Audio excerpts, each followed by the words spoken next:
I'm learning QuickBooks. Oh, okay. Barely break So even at you're times. telling me now I can email it to you. Oh, okay. With- Yep. I'm thinking, Email it to Steph. Yeah, You can email it to me. You probably have $1,000 of Because it only be efficiency. once a year. one of these days I may just print it. Whatever one. Track commission fees also. I've got that figured out. It's Right, the yeah, and volleyball. contract Just seems like golf. if it's a conference school, what goes around comes around, like Yeah, paying it the does piper and then you're balance paying out. the piper Yeah. the other way, that's kind of a. Good. Is that just tournaments, not, is that duels too, or just tournaments? Just tournaments.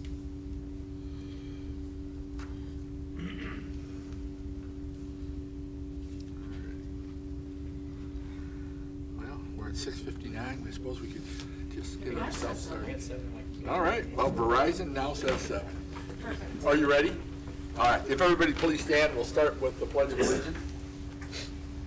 I pledge allegiance to the flag of the United States of America and to the republic for which it stands, one nation, under God, indivisible, with liberty and justice for all. Well, thank you, everybody. Good evening. We finally got a really fairly decent day, so that's good. As we go through our agenda tonight, please be mindful of our mission and our vision of inspiring all learners to be engaged and successful, and our mission of providing an enriching environment to meet the needs of all learners, and our core values of respect, integrity, students first, and excellence. So as we go through this agenda, please keep all that in mind. We then need a motion to approve the agenda. Motion to adopt agenda. Thank you, Brent. Do we have a second? Second the motion. Thank you, Tom. A motion and a second. All in favor of approving the agenda, say aye. Aye. Opposed? Agenda approved. We have no hearing of delegates, no communication to the board, so we'll move on to the consent items, which you should have received in your packet earlier, or late last week. Are there any questions? Or Joe, do you have anything to comment? I will do a short financial review as part of my report, but Okay. again, revenues, expenditures continue to look good as we are anticipating surplus, small surplus for this year. We'll review those extended out in some forecast in my report. And these are a copy of the additional invoices that And they Lisa. are linked to. They are listed there, but there should be one in front of you. So, Motion to pursue approve consent items. thanks, Brent. Do we have a second? I'll second. Thanks, Jay. Motion and a second. Is there any further discussion? Hearing none, all in favor say aye. Aye. Opposed? Consent items approved. Move on then to our superintendent's report.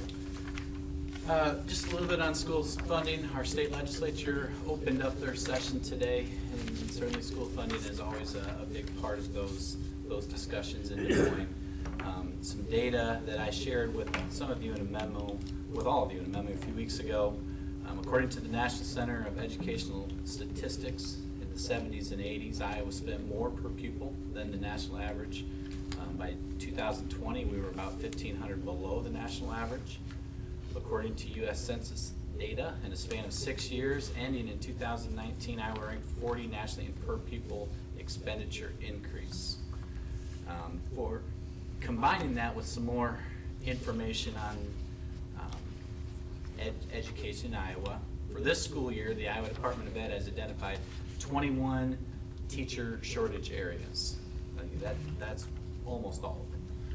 We have things on there like physical education and PE, which we have one of those open. And then all of the ones that are typically on the shortage area, like foreign language, industrial technology, upper level science, upper level math. The minimum Iowa teaching salary is $33,500. It hasn't changed in the past 7 years. State supplemental aid grew an average of 3.27 from 2000 to 2010. In the next 9 years, it grew an average of 1.73. With these historical low increases, we've started to celebrate increases like we had last year of 2.5, at a time that our inflation has grown over 7% in the past 12 months. That's December to December. Combine all that together, we have really tough environment educationally. It's tough to hire teachers. It's tough to pay our teachers, and those are things we got to continue to think about. and advocate for with our legislatures in appropriately funding schools again this session. Putting that into a little financial review of our district. Our revenues versus expenditures continue to look good for FY23. Talked about that with the consent items, as well as forecasted out 5 years. We'll go out to 2028 for our discussions today. This bar graph shows that we'll have projected higher revenues, which is the blue bar, than expenditures all the way through 2027.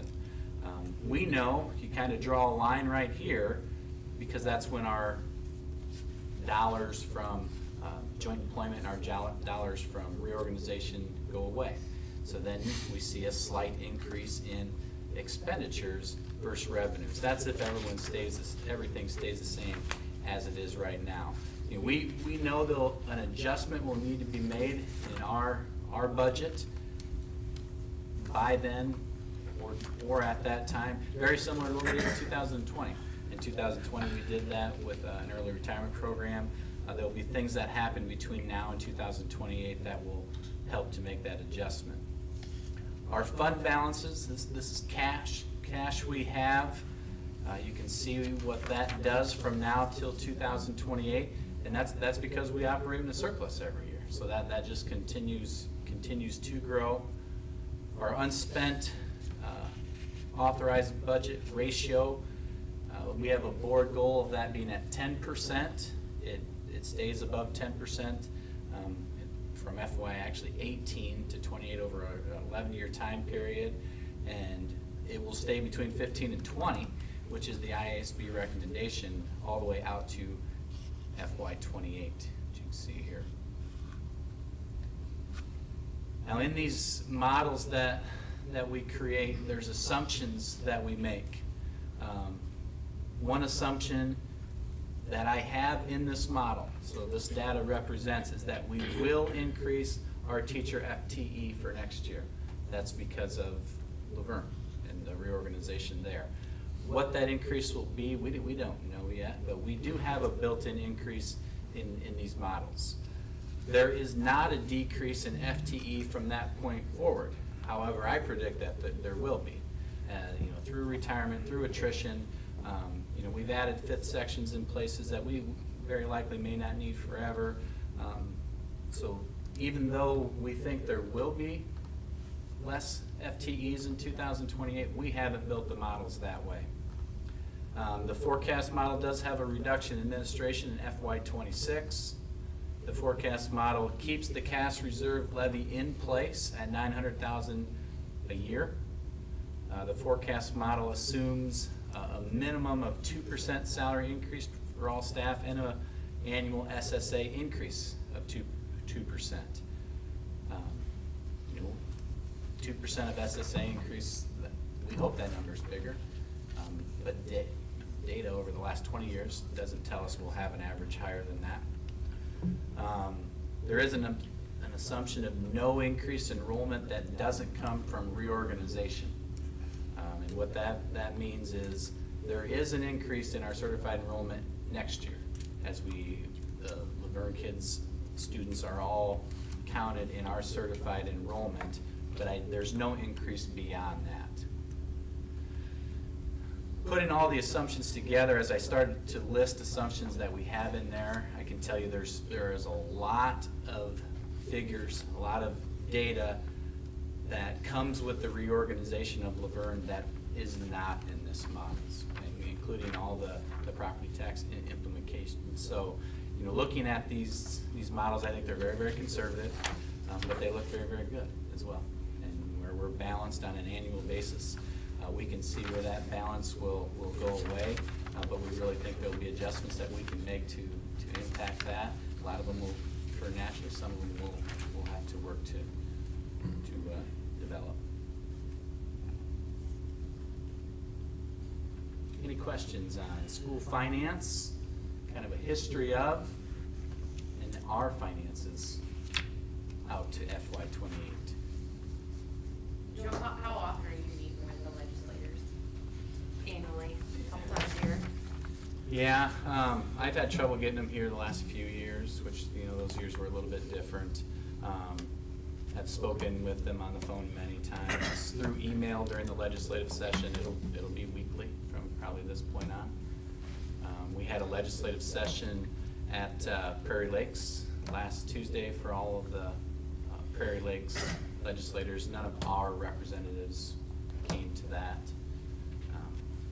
So we tried to touch base with them as much as we can.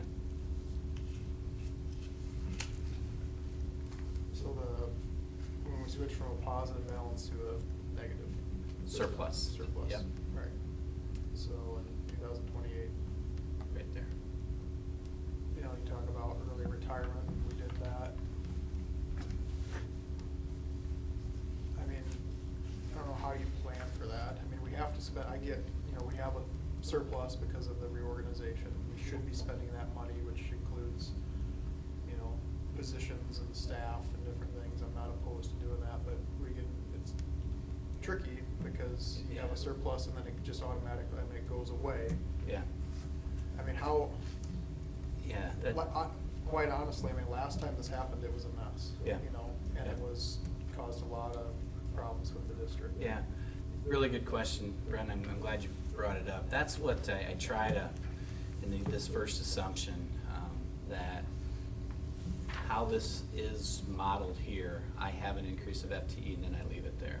Reality is that isn't what will happen. Through time, through attrition, some of those will go away, which will create a lot of the savings that we need there.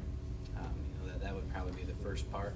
The second thing is, it's really, really tough to, you know, let's say we're looking at a chunk of 400,000 to just find that and take it. I think it's a lot easier to take small chunks through time to equal 400,000. I mean, I just look at our pattern and, again, I'm in favor of it. I mean, we've added Yeah. positions. Yeah, I mean, for we've sure. just, you know, 2 months ago, we added, I think, you know, in the central office, Yeah. positions and different things, which we can afford now, but. Yeah, and that's why we built it this way, that we're balanced out to FY '28 without any changing in staffing except increases. But through that time, there will be changes in staffing. You know, I believe those changes in staffing will balance us out. Some of them will happen naturally, some of them we'll have to work to get to, but we'll never get to a point where we have to, you know, slice a big chunk off at once. We won't be in that situation. I show this followed right by this so that we know we can be very, very comfortable with deficit spending as well. You know, we are gonna have a end FY '27 with over $5 million in cash. And we wanna spend a chunk of that. And we certainly wanna get down to this level. Don't want to carry that on super far. No. So we need to be healthy, we need to deficit spend for some of those years. We just have to make sure we know we have control of how to change that. We need to make sure it's never ongoing. Right. It can be a one-time shot, one-time expense, Yep. but never ongoing, because Right. it doubles. Yep, yes. You know, so where we drop, it's better to show on here. We drop from 19.8% of UAB to 16.9. That'll go down to 10 the next year, 3% to 6%. If you don't make an adjustment. Well, the fund balance is at 3.2 million. What percent is that of? That's right, am I asking that question correctly? You are, I'd have to look, you know, it's 3.2 of 20 million-ish, so. Okay. 15%-ish, Okay. something like that.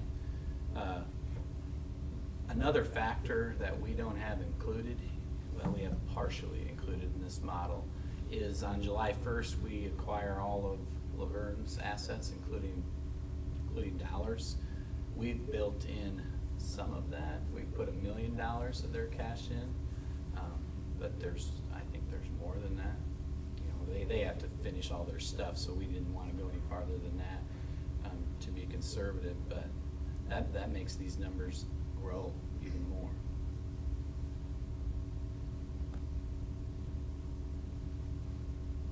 things look good. We're in a really good place. You know, you don't want, you know, we're not in the business of growing our fund.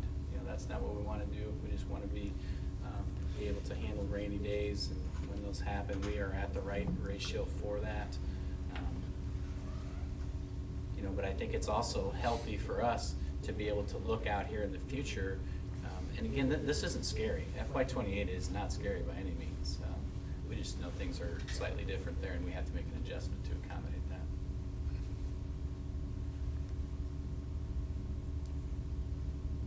Right. We keep monitoring it each year and understand that not making a big change from where we project now, we Yeah. should be able to. And we actually monitor Control it. monthly. You know, our forecast program updates monthly as Lisa updates our actual expenditures and revenues. So we're as tight to this, I think, as you can be. I think it was wise to put the estimate annual forecast SSA at 2%. Yeah. Unfortunately, it's wise. It's very wise because the days of 3.5 are gone. Yep. And as much as we push and show rationale for needing it, those days are gone. Yep. And I really believe the 2.3 to 2.5 is where we are every year. So the forecast at 2 is extremely wise. Yeah.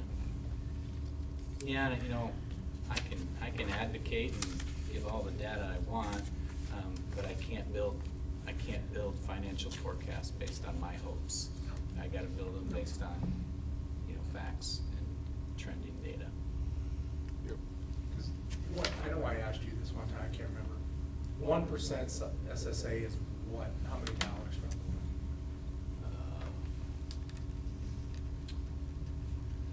Is it roughly half a million? Or is it more? No, 1% of SSA would be closer to probably 100,000. Oh, 100,000. 100, if not a little under. If we don't have with the same enrollment. Yeah. Yeah. You know, 2%, I figure we're more around 250,000 new dollars. 2%? Yeah. Okay. And we'll start to run some of those calculators here over the next few months so we're pretty accurate in those things. Because I look at, you know, 3.27 to 1.73 is roughly what, 1.5%? Yeah, basically it's been cut in half.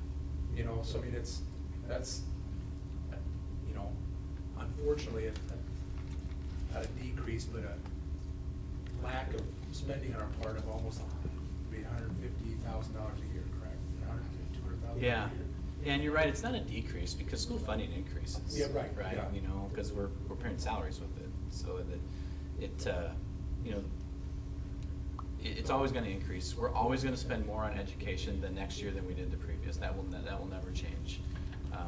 What changes is the amount that we're increasing towards on an annual basis, and that's what this first paragraph is about. You know, Iowa's 40th in per pupil expenditure increase. So certainly there's parts of the nation that will spend more on education than Iowa, and that makes sense, right? We understand that. But we're also towards the bottom, not in how much we spend, but how much we have increased in expenditures. So we already are far below what everyone else has spent, but now we're also far below how much we're increasing in comparison to everyone else.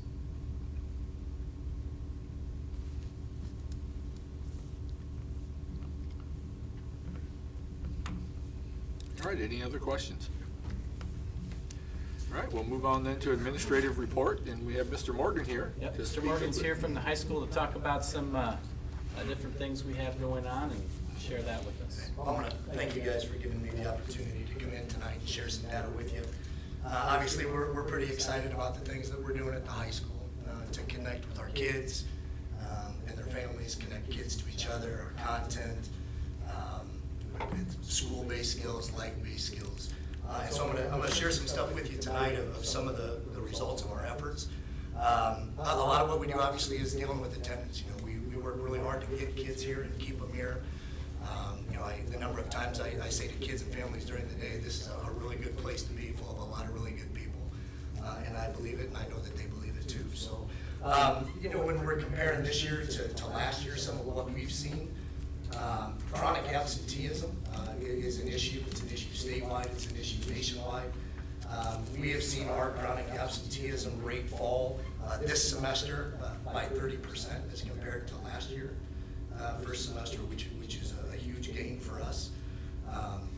Total number of students in either the first or the second quarter who had perfect attendance, which means they didn't miss for anything other than a school field trip, maybe a college visit, something like that. That number is up 50%, the number of students that we have with perfect attendance, again, which is a very noticeable jump, a big jump for us. The total, you know, and then the impact of that, we obviously are gonna see in the classroom, what kids are doing there. The total number of students that we had fail a class in the first quarter this year compared to last year is down by 85%. And then the total number of first quarter classes failed is also down by 85%.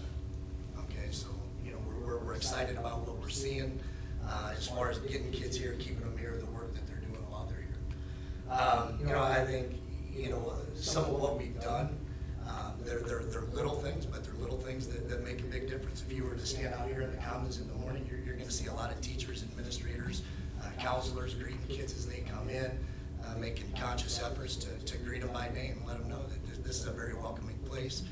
We're excited that you're here, having conversations with them, things that aren't school related at all. It's their interest, it's how is their weekend, it's maybe things that they want to talk about. Walk throughout the hallways, you would see posters, you would see signage that really emphasizes attendance, good attendance habits. We took kids last year that had perfect attendance, had them create a setting that they wanted a picture taken in for a poster. We've got posters around the school with a quote that they chose, something about the importance of consistent habits in school. So those are all around the school. In our classrooms, a big emphasis, more, I'm gonna say more so this year than in past years even, has been having learning targets on our boards as students walk in, having activities right away so students know it's important to be here on time, because we're gonna be working as soon as that bell rings.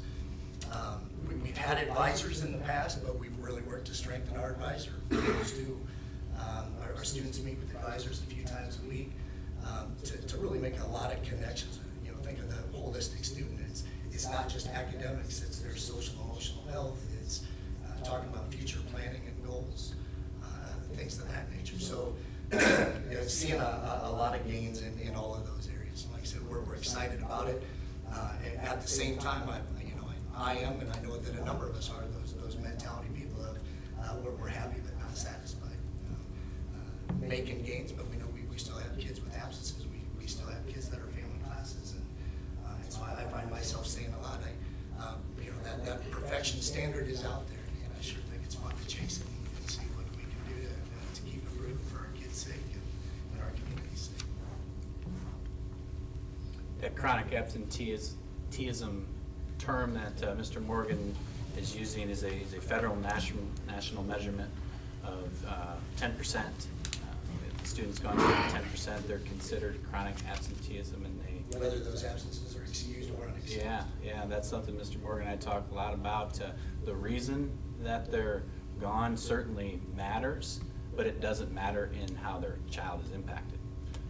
You know, I know Mr. Morgan sent some stuff out to some parents today about how impactful missing 2 days of school in a year, I think is what that showed, and how much 4 days, 4 days in a month, 2 days in a month, 4 days in a month, how much school you'll miss throughout a child's time in school if they miss 4 days a month, 2 days a month, and it's tremendous. They lose years of their education in those situations. And again, sometimes kids are gone from school, and we support our parents in what they're doing, but the reason that they're gone doesn't change the impact that it has.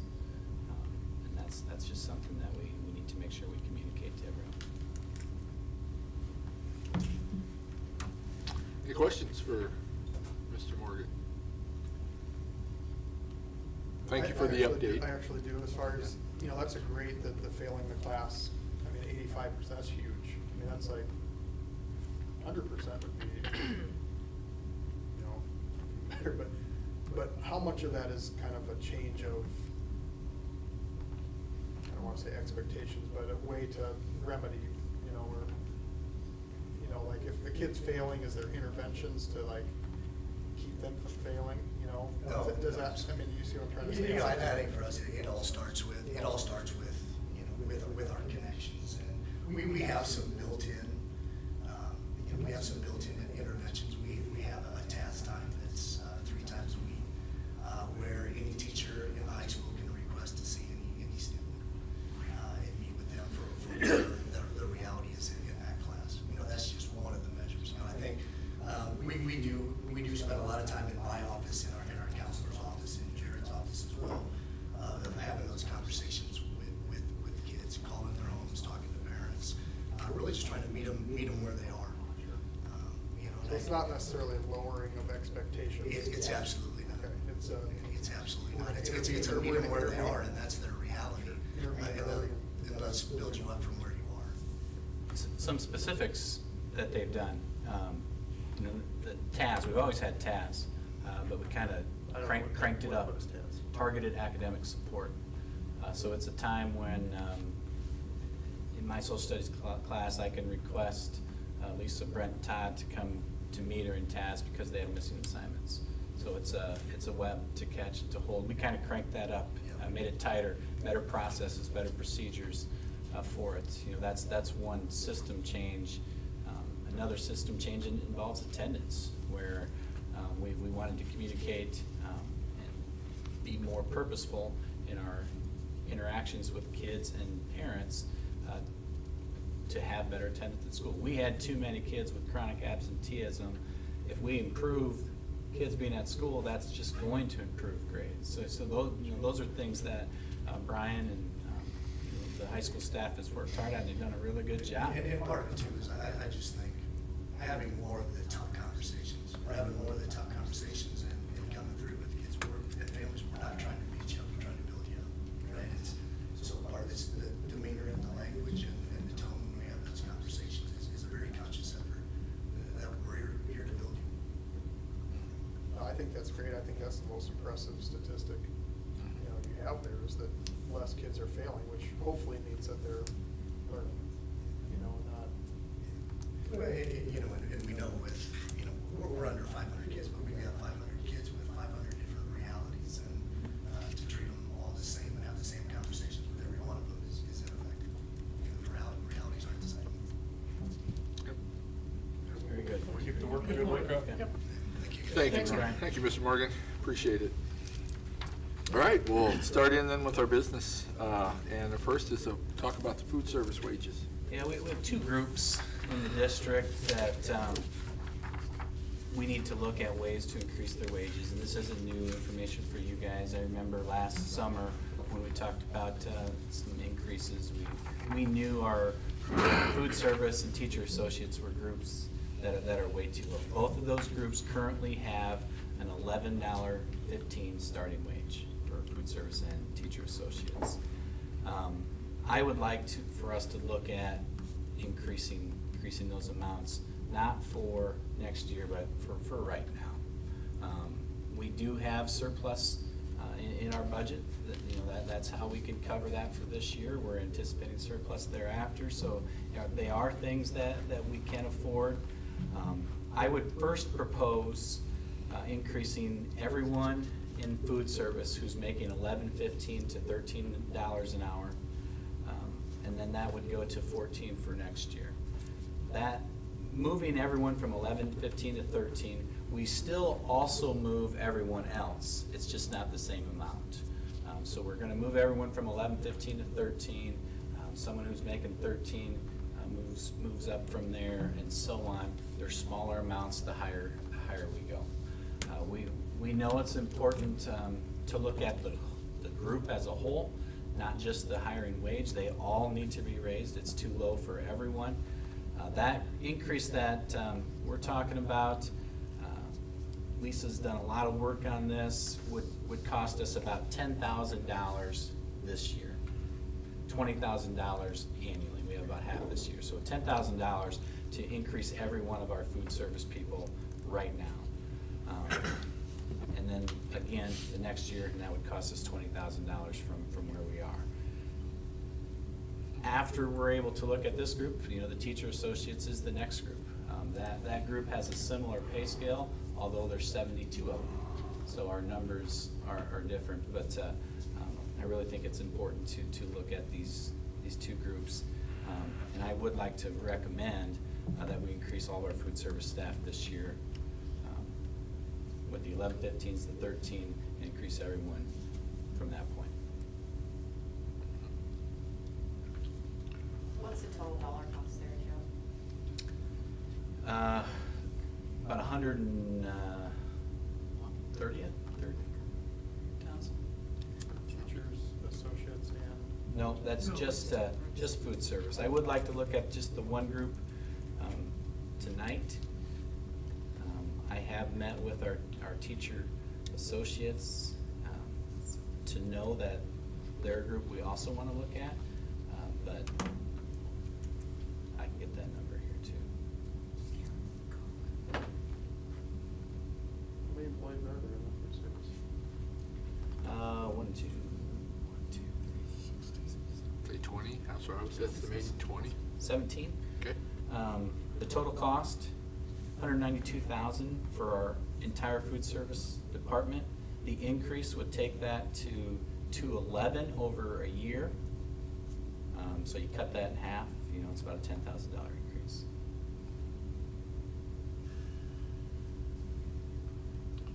$10,000 increase, not $190,000 increase. $10,000. 10,000, yeah. For this year, and then that would be, since it's a whole year, next year, it'd be 20,000. 20,000 next year. Yeah, $20,000 on our annual budget. Yeah. Okay. Increase the entire. $192,000 is what we spend on food service wages. I gotcha. So 5% increase roughly. Yes. For just food service staff. Need a motion? Yeah, I'll motion it. It's been way too low in the last 5 to 10 years. Yeah. This is only the right thing to do. Yeah. As we're looking at a labor force type of employee that we want to attract. I'll second. All right, we do have a motion and a second to increase the food service wage as explained to $13 this year and then $14 for next year. Any further discussion? I think we all know there isn't too many people starting at 11 anymore. And 13 might even, most are there or greater. So it seems like the right thing to do. Either. Any further discussion? All right, hearing none. All in favor, say aye. Aye. Opposed? Motion carries then to increase the wage as discussed.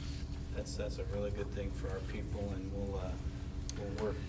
Appreciate you looking at each group and making sure we're trying to. We'll get some numbers help to with you that. between now and our February meeting with our teacher associates, so you can look at those and what those increases look like for the district.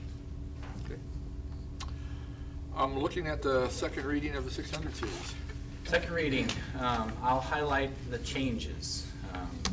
Went through every board policy. A lot of them align with our IASB recommendation. That's great. A lot of them have been changed recently. All the curriculum, development, implementation, evaluations were approved just in November. The first change comes in 603-2, summer school, where the law has changed.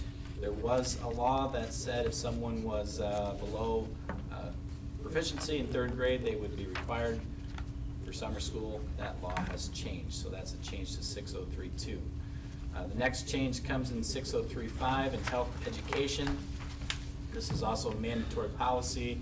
Our first paragraph is outdated. In green is the IASB recommendation for health, followed by the second paragraph in green,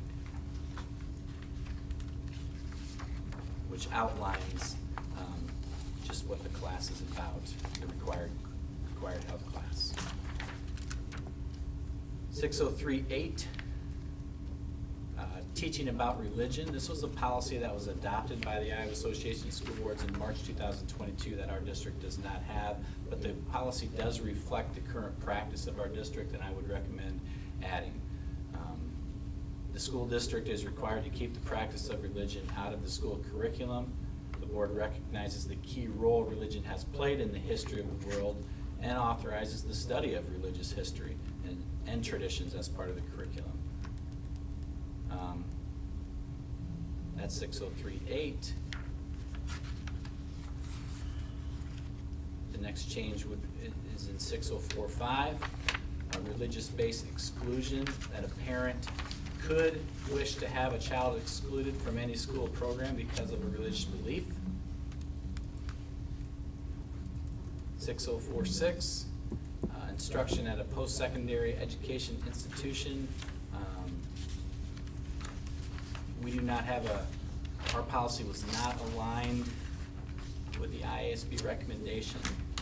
So that's kind of a lengthy addition. We have the policy, but it needs to be updated to match what the Iowa Association of School Board now has. Again, it would reflect current practice that we have in our high school for post-secondary enrollment options, secondary education. Jill, can I go back a minute to the Yep. 604.5? 6045, yep. Do they currently come to you then if they, like, don't participate in Halloween or Christmas or whatever? We do not have this policy currently, and no one has come to me. I do think it would be typical practice for them to come to the building principal, and yes, we do have that happen. Okay, because it said that they inform you, Right. so I didn't know. Yeah. So that's what they have to do then. Joe, can you clarify for me on 603.8? Yep. The difference, so it says the school district is required to keep the practice of religion out of school curriculum. Such as teaching a religion. Okay, but if we're teaching about religion through world history or something like that. Yeah, the teaching of religions is certainly part of our history curriculum. Takes place in lots of different places and throughout our grades. Yeah. So kind So teaching religion and teaching about religions of, okay. is the difference there.